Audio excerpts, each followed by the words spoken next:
Привіт! Сьогодні ми з вами будемо готувати перець з половинками з яйцем та ковбаскою. Нам потрібно перець з половинками, в мене з заморозки, 2 сирочка плавлених, стільки половинок перця, стільки яєць, варена ковбаса та зелена цибуля.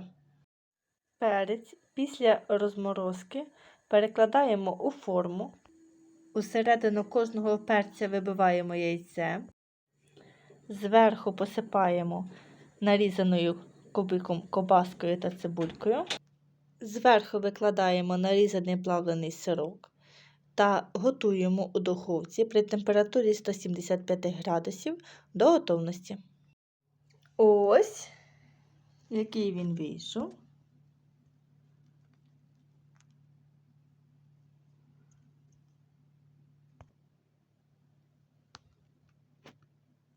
Смачного!